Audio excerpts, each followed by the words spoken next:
मैंने आपको ये जानकारी दी और उसके साथ 2 लोगों का सिग्नेचर होना चाहिए जो उनको देना चाहिए, जो कॉपी डीएम या सीओ को हो। अगर दूसरे जिलों में चल रहा है तो प्रिंटर का नाम, मतलब जो कौन कैंडिडेट है, पार्टी है, जो उसके लिए पे करने वाले हैं, उनका नाम, एड्रेस, कैंडिडेट्स है उनको अभी सुप्रीम कोर्ट ने कंपल्सरी किया है। उनके खिलाफ अगर कोई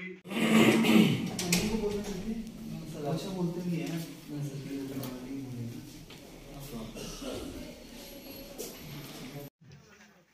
त्रिपुरा असेंबली इलेक्शन की घोषणा होने के बाद राज्य के सभी मीडिया हाउसेस के साथ इलेक्शन डिपार्टमेंट का वार्तालाप हो, मीटिंग हो, ऐसा एक नॉर्म है। हमने उसके तहत आज सभी मीडिया हाउसेस के साथ मीटिंग बुलाई है और उनको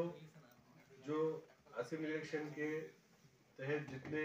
कायदे कानून इंस्ट्रक्शंस है कमीशन के, उसकी कॉपी उनको दी गई है। साथ में हमने उनको एब्स्ट्रैक्ट भी दिया है छोटा सा,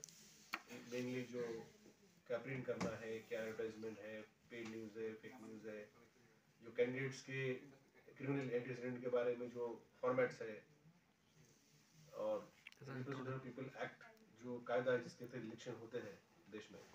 उसमें क्या क्या 126 सेक्शन में क्या प्रोविजन है, ये सब के बारे में एक प्राथमिक उनको जानकारी दी। और मैंने सबको अनुरोध भी किया कि कोई एक व्यक्ति